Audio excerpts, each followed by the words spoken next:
नमस्कार, मैं उनिशा। आप देख रहे हैं देश न्यूज का खास कार्यक्रम प्रेस वार्ता। दर्शकों, प्रेस वार्ता में आज हम जानेंगे देश दुनिया की तमाम बड़ी अपडेट, बड़ी खबर। ऐसी कौन सी खबर है जो आज सुर्खियों में है और अखबारों में प्रमुखता से प्रकाशित हुई है। हमारे साथ हमारे मेहमान एडिटर इन चीफ जय श्रीवास्तव जी, एडिटर सूरज जी, हमारे साथ स्थानीय संपादक राजेश सक्सेना जी, हमारे साथ लखनऊ ब्यूरो से ज्ञानेश जी, उत्तराखंड ब्यूरो से हमारे साथ महेश जी हैं और आज की तमाम बड़ी अपडेट और बड़ी खबर लेंगे। और सबसे पहले हम रुक करेंगे राष्ट्रीय खबरों में क्या कुछ खास है, क्योंकि आज 7 राज्यों की 13 सीटों पर उपचुनाव जो हुए हैं उसके नतीजे आ जाएंगे। इसको लेके तमाम और क्या अपडेट आ रही है, एडिटर इन चीफ जय श्रीवास्तव जी। देखिए, आज जहाँ पर उपचुनाव है वहाँ पर सबकी नज़र है और मुझे लगता है कि 1 डेढ़ बजे तक हमें कुछ ठोस परिणाम देखने सुनने को मिलेगा। एक और बात बता देना चाहूँगा, जिन जगह पर अभी बाई इलेक्शन है उन जगह पर भी कई जो नेता है उनके अभी प्रतिष्ठा दांव पर है और उनको जो टिकट दिलाने में सफल जो बड़े नेता है उनकी भी नजर उसमें होगी कि उनकी भविष्य भी यही चुनाव के परिणाम ही तय करेगा, क्योंकि पार्टी लेवल पे उच्च स्तरीय बैठक के बाद ही बड़े नेताओं का जो है बड़े नेताओं को दिशा निर्देश दिया गया था कि भाई आप टिकट अगर दिलाते हो तो जिताने की गारंटी आपको होना चाहिए, जिताओगे तभी जाके आगे आपके विषय में बड़े स्तर पे विचार किया जाएगा। इसके अलावा सबसे जो 2-3 आज बड़ी खबरें हैं जो राष्ट्रीय स्तर के है, ये केजरीवाल को लेके है, जो उनके जो ईडी के केस में जमानत दे दी गई है, लेकिन अभी रिहाई उनकी नहीं होगी क्योंकि सीबीआई केस में अभी उनकी जमानत नहीं हुई है। उनको अंतरिम जो बेल है, मतलब अंतरिम जमानत जो दी गई है उसमें बहुत सारे शर्तें भी उसमें लागू कर दी है कि मुख्यमंत्री के तौर पर केजरीवाल कामकाज नहीं कर सकते हैं। मुख्यमंत्री बने रह सकते, लेकिन उनके मुख्यमंत्री के तौर पर कामकाज नहीं कर पाएंगे। दूसरा, 50,000 रुपये का दंड उनको भरना होगा। किसी फाइल पर हस्ताक्षर नहीं कर सकते हैं। जो केस संबंध में कोई बयान नहीं दे सकते हैं और गवाह जो है उनसे ये बात नहीं कर सकते। तो इस प्रकार के जो इंस्ट्रक्शन के साथ उनको छोड़ा गया है ईडी केस में, लेकिन अभी वो बाहर आते हुए दिखाई नहीं पड़ रहे। और इसके अलावा एक और जो इसी केस से संबंधित जो कोर्ट ने इंस्ट्रक्शन दिया उसमें ये है और फटकार भी लगाया कि भाई आप गिरफ्तार तभी करो जब उनके पुख्ता सबूत हो। तो ये एक केजरीवाल के खिलाफ पुख्ता सबूत तो है, कारण जो चार्जशीट पेश किया गया है उसमें केजरीवाल को मुख्य भूमिका में दिखाया गया है कि ये जितने भी प्रकरण है उसमें मुख्य भूमिका में केजरीवाल है। इसके अलावा एक बड़ी खबर ये है कि मोदी ने संविधान को लेकर जिस प्रकार से विपक्ष हर जगह, चाहे वो सड़क पर हो, सड़क से लेके संसद तक हंगामा कर रहे थे, उनके तोड़ में इसको एक मास्टर स्ट्रोक के रूप में माना जा रहा है कि 25 जून को संविधान हत्या दिवस मनाया जाएगा। तो ये जो है ये खबर बड़ी खबर है। आपातकाल की 50वीं बरसी के मौके पर अधिसूचना जारी की है और इसको लेके आमतौर पे जितने पेपर है या टेलीविजन है उसमें सबसे प्रमुखता से इस खबर को स्थान दिया गया है, क्योंकि लोकसभा इलेक्शन से पहले और अभी तक पार्लियामेंट में भी हमें एक संविधान की बात करते हुए विपक्ष दिखाई पड़ रहे थे और आमतौर पे जो राजनीतिक गलियारों में जो विशेषज्ञ है उनका ये कहना पड़ रहा था कि संविधान के कारण से जो कुछ वोटर बीजेपी से कांग्रेस में या अन्य दलों में शिफ्ट हुए हैं, क्योंकि ये कनेक्ट करने में सफल हो गए थे विपक्ष की अगर मोदी 400 पार का जो नारा इसीलिए दे रहे हैं कि वो संविधान बदलना चाहते हैं और उसी से नाराज होकर बहुत सारे जो वोट्स है वो भाजपा छोड़ गए हैं। यही कारण है कि भाजपा को बहुमत नहीं मिला। इसको जीवित रखना चाहती है विपक्ष, लेकिन उसके तोड़ में एक मास्टर स्ट्रोक खेलते हुए संविधान हत्या दिवस मनाने का निर्णय लिया है मोदी सरकार ने।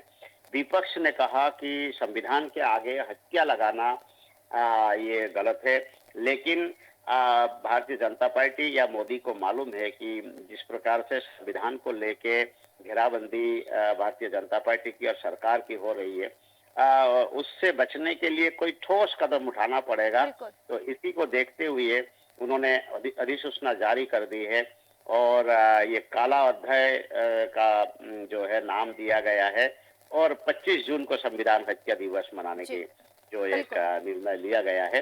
ये बड़ा निर्णय है और ऐसा आम जो जनता है और जो बुद्धिजीवी है उनका मानना है कि जो संविधान बचाओ अभियान चला रहे हैं विपक्ष, उसके तोड़ में जो है ये नियम लागू की गई और अधिसूचना जारी की गई है। एक और खबर यह है कि भारत पूरी सदी तक सर्वाधिक आबादी वाला देश बन जाएगा।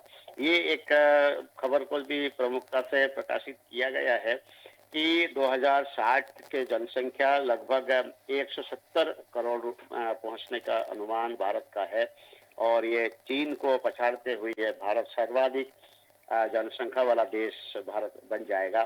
इस पर गंभीरता से कई बार मीटिंगें हो चुकी है, कई बार विचार मंथन किया गया है कैसे जनसंख्या वृद्धि को रोका जाए, क्योंकि जनसंख्या अगर वृद्धि को नहीं रोका गया तो देश की आर्थिक व्यवस्था डगमगाता है।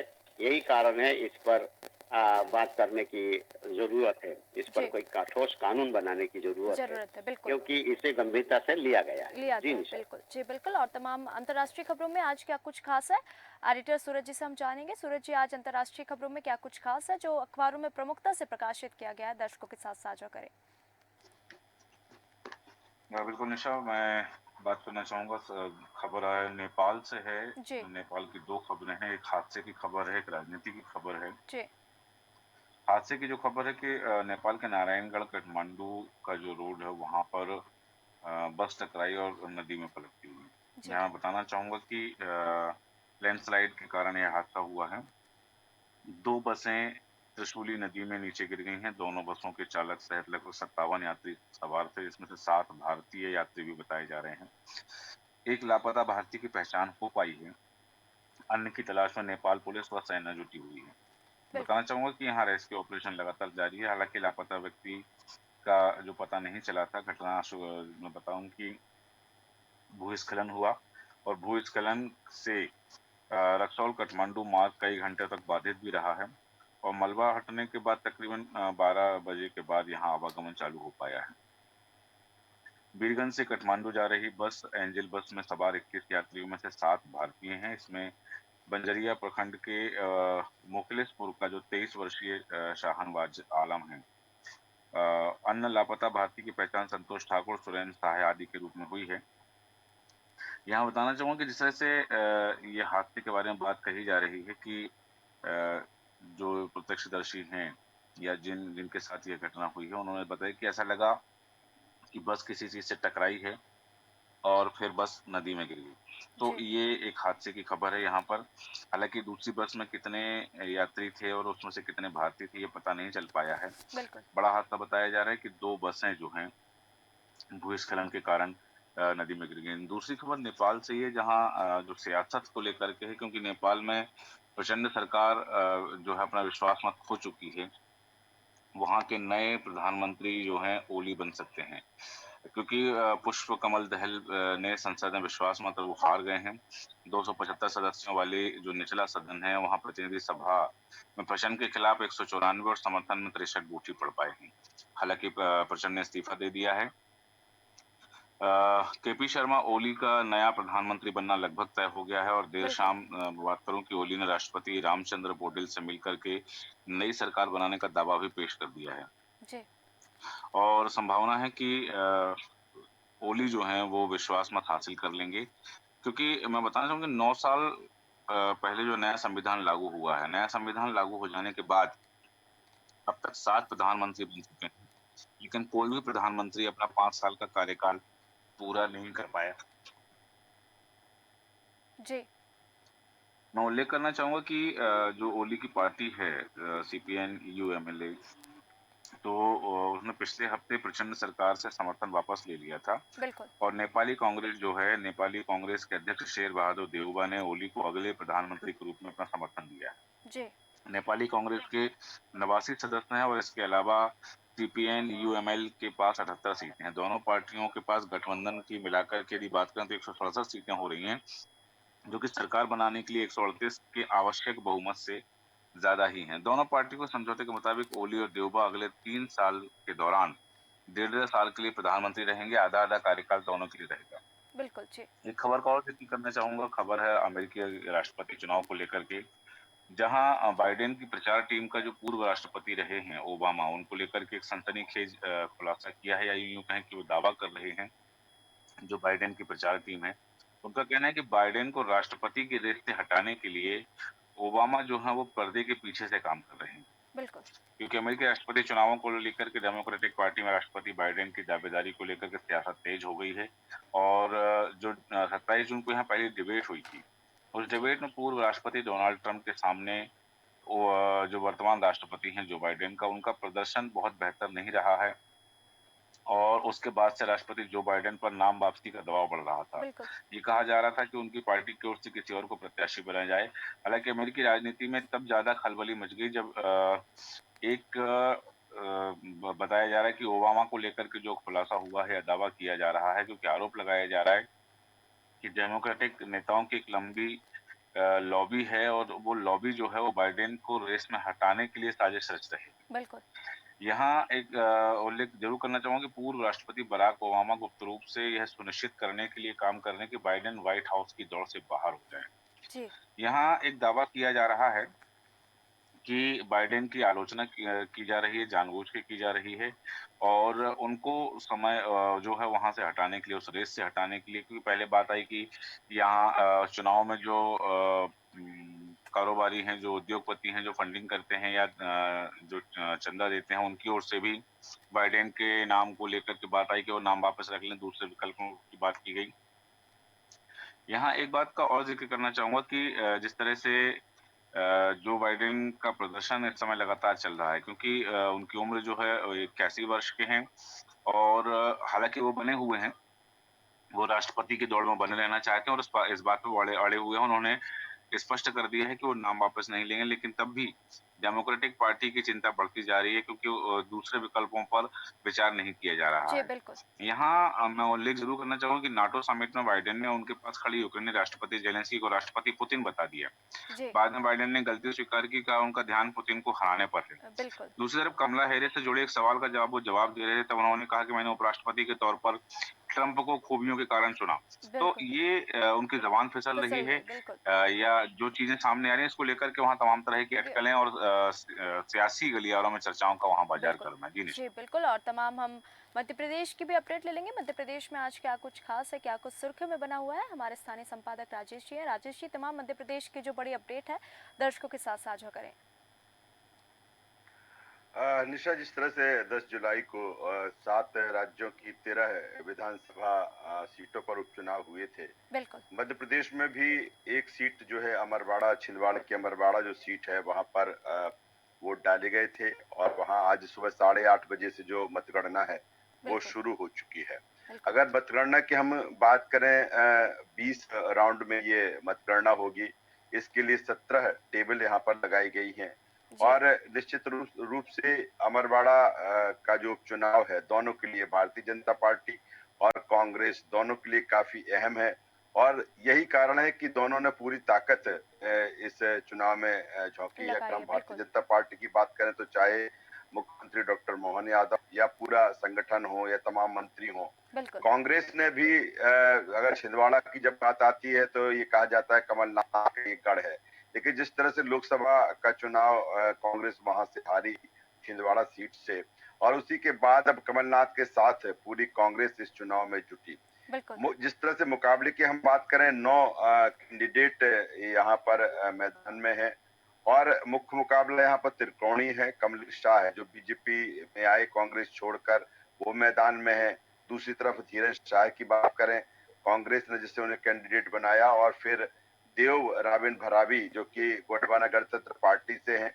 तो त्रिकोणी यहाँ मुकाबला है, लेकिन मुख्य मुकाबला यहाँ पर दरबार और महल, यानी कि जब महल की बात आती है तो कमलेश शाह जो हर्रई महल से आते हैं और दूसरी तरफ जब दरबार की बात आती है तो जिस तरह से आंचल कुंड जो दरबार है वहां से धीरेन्द्र साय आते हैं तो आपके बीच में मुख्य मुकाबला है, लेकिन गोंडवाना गणतंत्र पार्टी ने यहाँ मुकाबले को त्रिकोणीय बनाया है और यही कारण है कि सभी की नजर इस आज जो मतगणना हो रही है उस पर है और मुझे लगता है कि ये 1.5 से 2 घंटे में बहुत कुछ तस्वीर सामने आ जाएगी।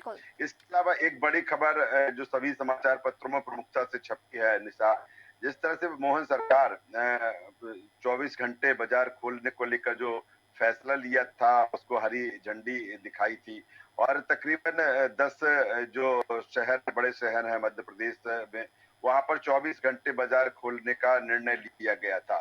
लेकिन अभी तक जिस तरह से जो चीजें हुई हैं उसके लिए जो अधिसूचना जारी होना थी वो अधिसूचना जारी नहीं हुई थी। सरकार का मत या सरकार का तर्क यही है 24 घंटे बाजार खोलने को लेकर, चाहे वो रेस्टोरेंट हो, रिसोर्ट हो, दुकानें हो, आईटी सेक्टर हो, बिजनेस सेंटर हो, कंस्ट्रक्शन साइट हो, कि इससे रोजगार बढ़ेगा और सरकार से कहीं ना कहीं इससे जो टैक्स है चाहे SGST हो या CGST हो, इसमें उसको फायदा होगा। लेकिन सबसे बड़ी बात है कि गृह विभाग और नगरीय विकास से अभी तक इसमें अभिमत नहीं मिला है, जबकि श्रम मंत्री प्रहलाद पटेल इसको लेकर 13 जून को जो हरी झंडी है दिखा चुके थे, तो इसको लेकर भी चर्चा में है और यही कारण है कि आज सभी समाचार पत्रों में ये खबर छपी हुई है। दूसरी तरफ आज मुख्यमंत्री डॉक्टर मोहन यादव मुंबई में, जिस तरह से लगातार डॉक्टर मोहन यादव और उनकी सरकार की एक कोशिश है कि मध्य प्रदेश में निवेश आए, निवेश बढ़े और इसी को लेकर आज मुख्यमंत्री डॉक्टर मोहन यादव मुंबई में बड़े उद्योग घरानों से, बड़े उद्योगपतियों से चर्चा करेंगे और जिस तरह से जो मध्य प्रदेश में वातावरण है उद्योग स्थापित करने को लेकर ये बताएंगे किस तरह से सिंगल विंडो प्रणाली है या सरकार की क्या कोशिशें हैं, किस तरह से एक बेहतर परिवेश या माहौल प्रदेश सरकार में मध्य प्रदेश में प्रदेश सरकार दे रही है। हालांकि एक पूरा जो प्रतिनिधि मंडल है वो वहां पर पहुंच चुका था और आज मुख्यमंत्री वहां पर मुंबई पहुंचे हुए हैं और उद्योगपतियों से आज उनकी चर्चा होगी। आखिर में जिस तरह से मानसून की अगर हम बात करें मध्य प्रदेश में जिस तरह से भले जो ट्रफ है वो दूर हो, लेकिन एक जो गुजरात से एक्टिव साइक्लोन सर्कुलेशन सिस्टम बना है, यही कारण है कल जिस तरह से तकरीबन 10 जिलों में भारी वर्षा हुई और आज भी 8 जिलों में भारी वर्षा की संभावना है। जी बिल्कुल और तमाम लखनऊ उत्तर प्रदेश की अपडेट ले लेंगे। आज क्या कुछ खास है लखनऊ उत्तर प्रदेश से, ज्ञानेश जी? निशा, मैं आपको बताना चाहूंगा कि उत्तर प्रदेश सरकार में सबसे ताकतवर मंत्री रहे मोती सिंह मौजूदा समय के हालात पर बहुत नाराज दिखे कल और उन्होंने भारतीय जनता पार्टी की जो पट्टी विधानसभा में मतदान सम्मान समारोह आयोजित किया गया था, जिसमें मोती सिंह ने सरकार की कार्यशैली पर गंभीर आरोप लगाए हैं और पूर्व मंत्री मोती सिंह ने कहा है कि मुझे यह कहने में जरा भी संकोच नहीं हो रहा है कि मेरे राजनीतिक जीवन के 42 सालों में मैंने तहसील और थानों में ऐसा भ्रष्टाचार ना सोच सकते थे ना देख सकते थे। वो अकल्पनीय, जिलों में बिजली थाने खुल गए हैं, एक बल्ब हमने घर में ज्यादा जला लिया तुरंत बिजली थाने वाले हमारे घर पहुंच गए और मुकदमा लिखा दूंगा कहकर वसूली कर रहे हैं, वसूली कर रहे हैं। बस क्या हम अपराधी हैं? कार्रवाई कर दे रहे हैं। पूर्व कैबिनेट मंत्री और बीजेपी के सीनियर लीडर मोती सिंह ने अपनी पार्टी को सरकार के अफसरों की कार्यशैली पर जमकर आरोप लगाए। वहीं बता दूं कि राजनीतिक जीवन में तहसील थानों में ऐसा भ्रष्टाचार नहीं देखा है, ये कहना है पूर्व मंत्री जो मोती सिंह का। वहीं मैं बात करूं कि एक जो है बीजेपी के बदलापुर जौनपुर के विधायक रमेश मिश्रा ने भी पार्टी के भीतर धमाका कर दिया। उन्होंने यूपी में केंद्रीय नेतृत्व से दखल देने और बड़ा निर्णय करने की खुली मांग कर दी है। रमेश मिश्रा यूपी में बीजेपी से दूसरी बार विधायक चुनकर आए हैं और उन्होंने अपना एक वीडियो बनाकर जारी किया है। वहीं मैं बात करूंगा निशा के यौन उत्पीड़न के आरोपी जो है मेरठ के एसडीएम को मेरठ से हटाया गया और मेरठ से हरदोई ट्रांसफर किए गए एसडीएम संजय कुमार को हरदोई में सर्वेक्षण भूलेख प्रशिक्षण संस्थान भेजा गया है और पुलिस कार्रवाई से बचाने के लिए इनको साइडलाइन पोस्टिंग दी गई है। आज भी एसएसपी डीएम के चौखट पर इंसाफ को भटकती है पीड़िता और एसडीएम पर महिला से शादी, यौन शोषण, गर्भपात का आरोप लगाया और पीड़िता को सुपारी किलर से हत्या की धमकी दी गई थी। एसडीएम ने पीड़िता के वीडियो वायरल करने की धमकी भी दी थी। वहीं मैं बात करूंगा मामला चित्रकूट से कि सेतु निगम से करोड़ों की लागत से बना पुल वो धंस चुका है और मामूली बारिश में करोड़ों की लागत से बना पुल धंसा है। पुल के ज्वाइंट में लगभग 1 फीट नीचे पुल धंसा है और पुल के साइड डिवाइडर भी टूटे हैं। हादसे का बड़ा खतरा मंडरा रहा है और जी हैंड ओवर होने से पहले ही पुल धंस गया है। ग्रामीणों ने निर्माण में भ्रष्टाचार को आरोप लगाया और तरौरा गोबरिया मार्ग पर मंदाकिनी नदी में बना है यह पुल। वहीं मैं बात करूंगा निशा की राज्य सरकार के अधीन विभागों में जरूरत श्रेणी 1 और श्रेणी 2 के सभी अधिकारियों को सख्त निर्देश दिए कि 31 जुलाई तक वो अपनी चल और अचल संपत्ति का संपूर्ण विवरण मानव संपदा पर दे। जी बिल्कुल। जी निशा। जी बिल्कुल, और तमाम उत्तराखंड की अपडेट ले लेंगे। महेश जी, उत्तराखंड में आज क्या कुछ खास है? क्या कुछ अखबारों में प्रमुखता से प्रकाशित हुआ और उत्तराखंड में सुर्खियों में बना हुआ है, दर्शकों के साथ साझा करें। निशा जी, मैं आपको बता दूं कि यहाँ 2 विधानसभा सीटों पर आज परिणाम आने हैं। एक बिल्कुल। सीट है बद्रीनाथ, जी तो दूसरी सीट है मंगलोर सीट। बिल्कुल। और पोस्टल बैलेट की जो गिनती है वो पूरी हो चुकी है। पहले राउंड का लगभग रिजल्ट आ गया है। जी तो अभी कहीं पर कांग्रेस ने तो कहीं पर भाजपा ने बढ़त बनाई हुई है। बिल्कुल। तो मैं आपको बता दूं कि यहाँ पर कल एक रेडिएशन संबंधी एक उपकरण बरामद हुए हैं। जी 5 लोग गिरफ्तार किए गए हैं और ये रेडिएशन से संबंधित कोई बहुत बड़े खिचड़ी का कोई होने की बात चल रही थी। इसी को लेकर के रेड मारी गई कल पुलिस ने और वो उपकरण बरामद कर लिए गए हैं। तो बद्रीनाथ धाम में जो आज नए रावल हैं, जी अमरनाथ नंबूदारी, उनके बिल्कुल। वो आज उनकी तिलक-पात की तैयारी हो गई है और वो आज से यहाँ पर मेन जो रावल हैं उनका आज उन्होंने पद ग्रहण कर लिया है। जी ईश्वर सिंह जो पुराने रावल थे, उन्होंने अपना त्यागपत्र दिया था। उसके बाद इन्होंने यहाँ पर अपना कार्यभार ग्रहण कर लिया है। तो मैं आपको बता दूं कि रेखा आर्य जो मंत्री हैं, उन्होंने नंदा गौरी योजना का करके एक योजना का आरंभ किया है, जिसमें उत्तराखंड में 12वीं पास बालिकाओं को 51,000 रुपए दिए जाएंगे और ऑनलाइन उनके लिए आवेदन शुरू कर दिया है। बिल्कुल। आपको बता दूं कि कल एक घटना बड़ी रही है ऋषिकेश में जो सरकारी सांड घूम रहे थे, ये एक दुकान में घुस गए। 2 युवतियों की को नीचे गिर गई और उसके ऊपर लगभग सांड खड़ा रहे काफी देर तक। दुकानदार ने बड़ी हिम्मत दिखाई और तब जाकर के ये सारी घटना सीसीटीवी फुटेज में बिल्कुल कवर हो गई है। और साथ ही उन्होंने कहा कि जो दुकानदार हैं, उन्होंने कहा कि ये जो सरकारी सांड है, यहाँ पर इन्हें रेस्क्यू करके कहीं न कहीं गौशाला या दर इत्यादि में कहीं रहना चाहिए। बाजार में कभी भी बड़ी दुर्घटना हो सकती है। बिल्कुल। तो मैं आपको बता दूं कि हरिद्वार के खानपुर विकास खंड में कल शिक्षा अधिकारी, जो खंड शिक्षा अधिकारी होता है, वो 10,000 रुपए की रिश्वत लेते पकड़ा गया है। रंगे हाथ विजिलेंस ने कार्रवाई की है और उसको साथ ही जेल भेज दिया गया जी है। बिल्कुल। तो आपको बता दूं कि रुद्रपुर में जो विधायक हैं भारतीय जनता पार्टी के शिव अरोड़ा जी, उन्होंने कल अतिक्रमण हटाने आई पुलिस और पीडब्ल्यूडी के अधिकारियों के साथ उनकी तीखी झड़प हुई। उन्होंने कहा कि किसी भी तरीके से आप जो है इन्हें टाइम दीजिएगा, लेकिन पुलिस और अधिकारी किसी मूड में नहीं थे। उन्होंने जो मकान है उन पर कल बुलडोजर चला दिया है।